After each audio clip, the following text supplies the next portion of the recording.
और अगर यकीन नहीं आता उन सारे कीड़ों से मैं कहता हूं जाओ फिलिस्तीन के उन नन्हे बच्चों को आज देख लो जिनके हाथों में छोटी कंकरियां हैं और सामने बड़े बड़े मिसाइल खड़े हुए हैं, लेकिन इन बच्चों का ईमान आज भी है। इस्लाम था, इस्लाम है, इस्लाम रहेगा।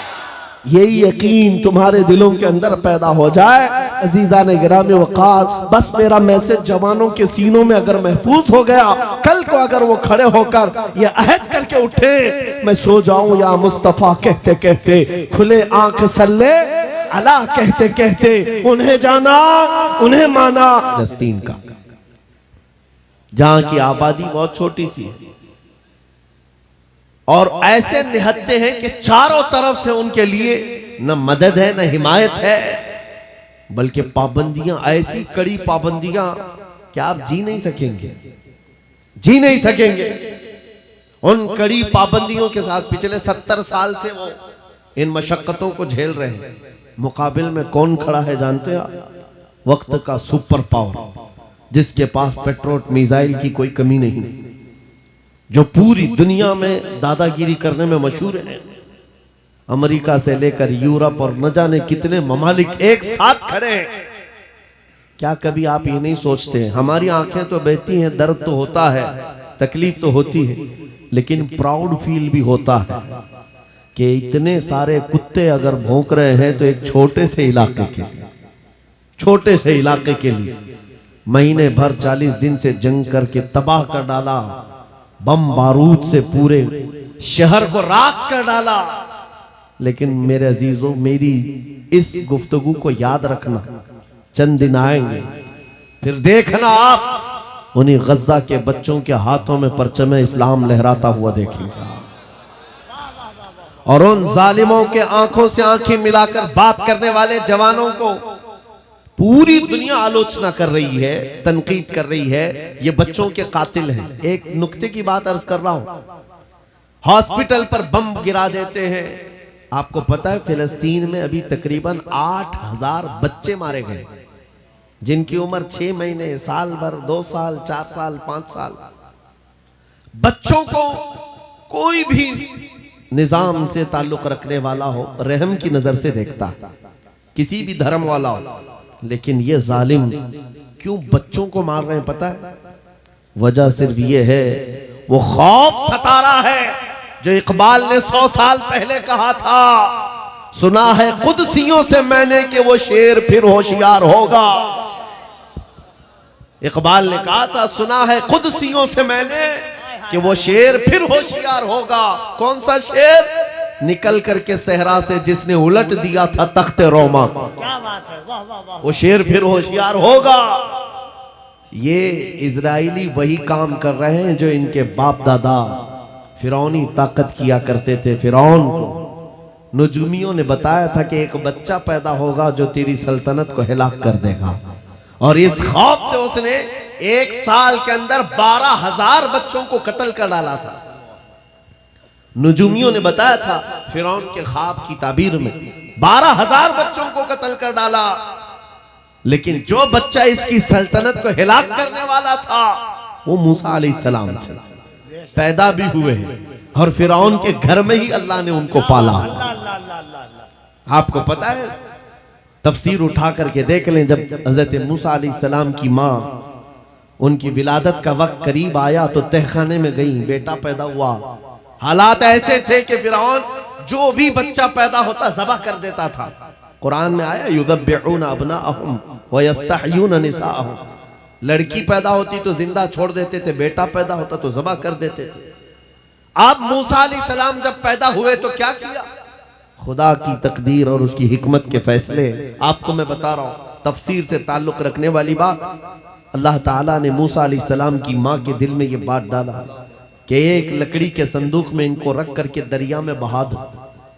और रबतना अला कुलूब, अल्लाह ताला फरमाता है कि हमने उनके दिल को बांध दिया, मजबूत किया। किसको? हजरत मूसा की माँ को। उन्होंने एक संदूक में मूसा अलैहिस्सलाम को रखा और दरिया में बहा दिया। मूसा अलैहिस्सलाम की बड़ी बहन बहते हुए संदूक का पीछा करते हुए जा रही थी, देख रही थी कहाँ गया है संदूक। सीधे फिरौन के बागीचे के किनारे जाकर लग गए। फिरौन की औलाद नहीं थी। फिरौन की बीवी वो बागीचे में टहलने आई थी, देखा एक संदूक आकर लगा है, गुलाब जैसा हसीन बच्चा है, उठा लिया, प्यार किया और लेकर के आई। फिरौन से कहने लगी कि हम इसको अपना बेटा क्यों ना बना ले। पहले फिरौन तो डरा कि कहीं वो मेरी सल्तनत को हिलाक करने वाला बच्चा ये तो नहीं है। बीवी ने कहा कैसी बात करते हो, ये तो दरिया से बहकर के आया है, तुम्हें पता नहीं मौला कहां से बहाकर तुम्हारी हिलाकत को लाए। क्या बात है सर, अल्लाह अल्लाह अल्लाह अल्लाह। तुम्हारी हिलाकत कहां से आएगी तुम्हें अंदाजा भी नहीं है। सुनो मेरी बात को। फिरौन ने बीवी की बात मान ली। मूसा अलैहिस्सलाम की परवरिश फिरौन के घर में हो रही है, फिरौन के घर में, और वो भी किस शान से। मूसा अलैहिस्सलाम पैदाइशी बच्चे हैं, दूध पिलाने की बात आई तो किसी दाया का दूध आप पकड़ते नहीं। मूसा अलैहिस्सलाम की बहन भी वहां खड़ी सब देख रही थी। फिरौन की बीवी से कहा मैं एक दाया को जानती हूं जिसका दूध हर बच्चा पकड़ लेता है। कहा बुला लाओ, हम शाही खजाने से उसे इनाम भी देंगे। वो गई और अपनी माँ को ले आई, अपनी माँ को ले आई। मूसा अलैहिस्सलाम अपनी माँ के गोद में गए, जैसे ही सीने से लगाया दूध पीने लग गए। बादशाहत में खुशी, और मूसा अलैहिस्सलाम की माँ को इनाम और इकराम भी दिया गया। हर बच्चे की परवरिश के लिए मूसा अलैहिस्सलाम की माँ को फिरौन के घर में रखा गया। तुम्हें पता है रब तबारक व तआला की हिकमत के फैसले। वमकरू वमकरल्लाह वल्लाहु खैरुल माकिरीन। मेरा रब फरमाता है काफिर मंसूबा बनाते हैं और अल्लाह खुफिया तदबीर करता है, और रब की खुफिया तदबीर गालिब आती है। मूसा अलैहिस्सलाम जवान हुए फिरौन के घर में, फिरौन के घर में जवान हुए। उसके बाद फिर आपने जब अपनी नबूवत के बाद दावत हक पेश की तो फिरौन जानी दुश्मन हुआ। उसके बाद जो हालात हुए आपको पता है। फिरौन मूसा अलैहिस्सलाम को मारने के लिए पूरी फौज लेकर पीछे निकला। मूसा अलैहिस्सलाम समंदर में चल करके आगे गए, रास्ते आपके लिए खुल गए। फिरौन भी उसी रास्ते पर आया। अल्लाह फरमाता है कि हमने समंदरों को मिला दिया, गर्क कर दिया फिरौन को। एक छोटी सी तारीख में आपको बता रहा हूं, 12,000 बच्चों का कत्ल किया इस डर से कि मुझे हिलाक करने वाला बच्चा ना पैदा हो। लेकिन जो बच्चा तेरी सल्तनत को हिलाक करने वाला था वो तेरी नाक के नीचे परवरिश पा रहा था। आज इन जालिमों ने गद्दा के हजारों बच्चों को सिर्फ इसलिए मारा है कि ये बड़े होकर के मुजाहिद ना बन जाए, ये बड़े होकर के हमें आंख दिखाने वाले ना बन जाए। और बाज़ाब्ता स्टेटमेंट में ये कहते भी हैं इन बच्चों को कत्ल करने से हमें कोई खौफ नहीं, कोई आपत्ति नहीं है, कोई तकलीफ नहीं है, इसलिए कि बड़े होकर के ये हमें आंख दिखाने वाले बनेंगे। ये डर तुम्हारा बता रहा है। कई हजार बच्चों को भी तुम कत्ल कर लो, लेकिन तुम अल्लाह की उस हिकमत से गाफिल हो। जालिमो, वो अनकरीब पैदा होगा जिसको दुनिया सलाहुद्दीन कहती है, वो अनकरीब होगा। मेरे अजीजों, आज के नौजवानों से मैं ये कहता हूं, तुम्हारे दौर में भी ये डरा सहमा हुआ जो माहौल है लोग बनाने की कोशिश कर रहे हैं, अभी देखना और हालात खराब किए जाएंगे। हमारी हुकूमत आएगी तो मस्जिदों को तोड़ डालेंगे, मदरसों को तोड़ डालेंगे। इन जालिमों को लगता है तुम्हारे सारे बिल्डोजर में ही ताकत है। क्या बात है। सिर्फ ताकत इसी का नाम है। राज मिल जाए, तख्त मिल जाए, उस वक्त कुछ लोगों के ऊपर जुल्म करना आसान है, जिस तरह चंगेज ने भी किया, हलाकू ने भी किया, बड़े बड़े जालिमों ने किया है, और उनका हशर भी तुम्हें मालूम होना चाहिए। इंशाअल्लाह वो वक्त आएगा जब खसो खाशात की तरह तुम बहा दिए जाओगे, अखबारों में तुम्हारा नाम तक ना होगा। और अगर कुछ बाकी रहेगा तो क्या रहेगा? न घबराओ मुसलमानों, अभी खुदा की शान बाकी है, अभी इस्लाम जिंदा है, कुरान बाकी है। ये जालिम काफिर क्या समझते हैं जो रोज हमसे उलझते हैं? अरे अभी करबला का आखिरी मैदान बाकी है। नारे तकबीर, नारे रिसालत, मुहाफिज़े नामूसे रिसालत, मसलके आला हजरत। नौजवानों, इस यकीन और के साथ और ईमान के साथ अपनी जिंदगी को आगे बढ़ाओ। खुदारा मैं तुमसे कहता हूं, अगले दिनों के बाद जब तुम्हारे इम्तिहान का वक्त आएगा, हर उस्ताद अपने बच्चे को इम्तिहान की तैयारी करा रहा होता है। बेटा सवालात ऐसे आएंगे, टाइम इतना होगा, स्क्वाड भी होंगे, चेक करने वाले एग्जाम हॉल में बार बार आएंगे, तुम्हें देखेंगे। उस वक्त तुम खौफ से अपने हाथ में कपकपी नहीं पैदा करना, दिल को जमाना और अपना इम्तिहान मुकम्मल करना। यह हर उस्ताद अपने बच्चों को तरकीन करता रहता है। अज़ीज़ान गिरामी वक़ार, इस मिंबरे नूर से मैं आपको इस बात की तलकीन करके जाता हूं, इम्तिहान की घड़ी अनकरीब आने वाली है आपके साथ भी। और जो इम्तिहान तुम्हारा होगा वो इस्तिकामत का इम्तिहान होगा, तुम्हारे ईमान पर जमे रहने का, तुम्हारे डटे रहने का इम्तिहान होगा। देखना बहुत सारे पार्टी बदल लेंगे, बहुत सारे मसलहतों के पर्दों में छुप जाएंगे, बहुत सारे लोग किसी की धोती में पना ले रहे होंगे, कोई किसी की साड़ी में पना ले रहा होगा, लेकिन जो आशिक मुस्तफा है वो बढ़ चढ़ करके ये ऐलान कर रहा होगा, अपना सब कुछ गुंबद खजरा कल भी था और मेरे नबी से मेरा रिश्ता कल भी था। और बस इस बात के साथ तुम्हें जमे रहना है, यकीन के साथ, एतमाद के साथ। अज़ीज़ान गिरामी वक़ार, कौन सी ऐसी ताकत है, कौन सी ऐसी कुव्वत है जिसने इस्लाम को खत्म किया या खत्म करने की ताकत रखती है? अल्लाह करीम जल्ल शानुहु खुद कुरान पाक में फरमाता है, युरीदूना लियुत्फिउ नूरल्लाहि बिअफ़वाहिहिम व यअबल्लाहु इल्ला अन युतिम्मा नूरह। अल्लाह फरमाता है ये जालिम अपने मुंह के फूंकों से इस्लाम के चिराग को बुझाना चाहते हैं और अल्लाह तबारक व तआला इस चिराग को मुकम्मल करके रहेगा। दीन इस्लाम, अभी आप सुन रहे थे, इस्लाम था, इस्लाम है, इसके साथ कुछ नहीं होना है, आपका इम्तिहान होना है। हमारे मरने के बाद अल्लाह ताला इस दीन की हिफाजत के लिए औरों को पैदा करेगा। वो कादिर मुतलक चाहे तो सख्त जानी दुश्मनों से भी ईमान वाले पैदा कर सकता है। हाँ, ये बात याद रखिए आप। ततारी जिन्होंने बगदाद को हिलाक करके रखा था, रब तबारक व तआला ने उन्हीं के सीनों में ईमान की दौलत दी और वो मुहाफिज़े इस्लाम बन गए। हमारे दौर में भी जितने आतंक मचा रहे हैं, कल इनके बच्चे ये नारा लगाएंगे, इस्लाम था, इस्लाम है, इस्लाम रहेगा। हाँ, जितने आतंकवादी हैं सब नारा लगाएंगे इंशाअल्लाह। आप इंतजार करें इस बात का, लेकिन तुम अपने इम्तिहान में जमे रहो, डटे रहो। अगर तुमने नबी पाक सल्लल्लाहु अलैहि वसल्लम के इस दीन के साथ, इस शरीयत के साथ नाइंसाफी की, तो कल मेरे आका को क्या जवाब दोगे?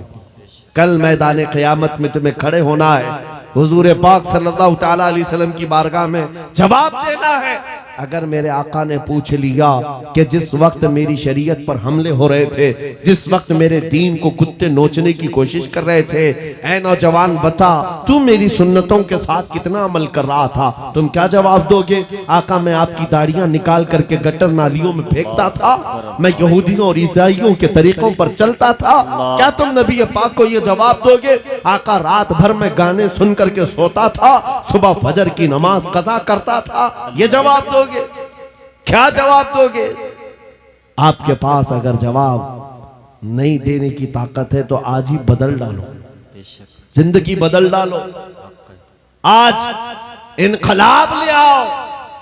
देखना, मैं अक्सर ये बातें कहता हूं ना, मैं चाकू छुरी की बात करता हूं, ये तो शायर लोग तलवार उठाने की भी बात करते हैं। हाँ, ये कहते भी हैं समझौता नहीं होगा, तलवार उठ जाएगी। मैं तो तलवार की भी बात नहीं करता। अरे प्लास्टिक का ब्लेड भी रख लो तो कल को हमको आतंकवादी घोषित कर दे। बम, बारूद, बंदूक, किसी चीज की बात नहीं करता, सिर्फ इतनी बात करता हूं, नबी पाक के इश्क में मलबूस होकर तुम सिर्फ रास्तों में चलते फिरते रहोगे, तुम्हारी चलत फिरत से कई कीड़े यूं ही मर जाएंगे। हक है, वाह वाह, बहुत खूब। हुजूर पाक की सुन्नतों में वो दम है, वो असर है, तुम्हारी चलत फिरत से कई कीड़े फना हो जाए। बात सिर्फ इतनी है, दीवार क्या गिरी मेरे खस्ता मकान की, लोगों ने आने जाने का रास्ता बना लिया। होता यही है, कोई पुराना घर गिर जाए ना, लोग इधर से उधर आने का रास्ता बना लेते हैं। आज हमारी जमात के अंदर इंतशार हुआ, नौजवानों में आवारगी आ गई तो हर कुत्ता हमको ही टारगेट करने लग गया, हर कुत्ता हमें ही भौंकने लग गया। मेरे अजीजों, शिद्दत से आज उस सलाहुद्दीन अय्यूबी की बात याद आती है कि आपको पता है उनका दौर ऐसा है कि यहूदी माएँ, ईसाई माएँ अपने बच्चों को थपकियां देकर सुलाती थी, कहती बेटा सो जा नहीं तो सलाहुद्दीन आ जाएगा। हालांकि जुल्म से कोई तख्त नहीं बिछाया था, सुन्नते मुस्तफा का रौब ऐसा कायम था, हुजूर के इश्क का रौब कायम था, जिसकी वजह से पूरी दुनिया में उनकी तूती बोलती थी। आज करोड़ों की तादाद में है, करोड़ों की तादाद में जालिम हमें आंख दिखा रहे हैं। हमारे बच्चों का कत्ले आम, हमारी औरतों की इज्जतें नीलाम, हमारी गर्दनों पर राज, और बगैर किसी खौफ के शायर इस्लाम पर भौंकना आज की आदत सी बन गई। नौजवानों, तुम्हारे अंदर अगर ज़मीर बेदार है, गैरत मौजूद है, तो अपने आप को बदल डालो। जवाब देने का एक वक्त आएगा, इंशाअल्लाह वक्त आएगा जवाब देने का। लेकिन पहले मैं आपसे सिर्फ इतनी इल्तिमास करता हूं कि अपने आप को बदल लो। कल को हमारे पास फख्र होगा, फख्र के साथ किसी मैदान में उतरेंगे, वो तुम्हारे होलियों को ऊपर से नीचे देखते रहे और पूछते रहे ये कौन सी मखलूक है, ये कहां से आई हुई जमात है, तो हम सीना तान करके कहेंगे ये मोहम्मद अरबी के शेरों की जमात है।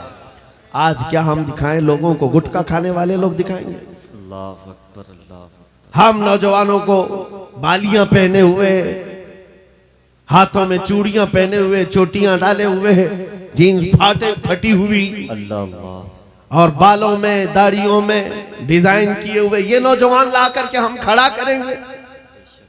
मेरे अजीजों, दुनिया के ऊपर अगर हैबत तारी होती है तो सिर्फ आशिकाने मुस्तफा से होती है, हुजूर के गुलामों से होती है। आज से 3 साल पहले पैरों से माजूर एक खादिम हुसैन ललकारता था, व्हील चेयर पर बैठ करके ललकारता था। अरे सफेद दाढ़ी हो चुकी, उम्र काफी है, सफेद दाढ़ी, पैरों में माजूरी, लेकिन पूरी दुनिया में ऐसी हैबत तारी कि यूरोप की जमीन भी हिलती नजर आए। हॉलैंड की पार्लियामेंट में बाज़ाब्ता उनको लेकर कहा जाए ये आदमी मोस्ट डेंजरस है, बहुत ज्यादा डेंजर है। हम सोचते हैं ये तो पैरों से माजूर सफेद दाढ़ी वाला व्हील चेयर पर बैठा हुआ तुम्हारे लिए कैसे डेंजर हो गया? तुम्हारे पास तो बहुत बड़े बड़े मिसाइल, एटम बम है, सब कुछ है। पता ये चला कि रब तबारक व तआला जो हैबत डालता है वो आशिक़ मुस्तफा की हैबत डालता है, नबी पाक की सुन्नतों पर आमिल। या रसूल अल्लाह, या रसूल अल्लाह।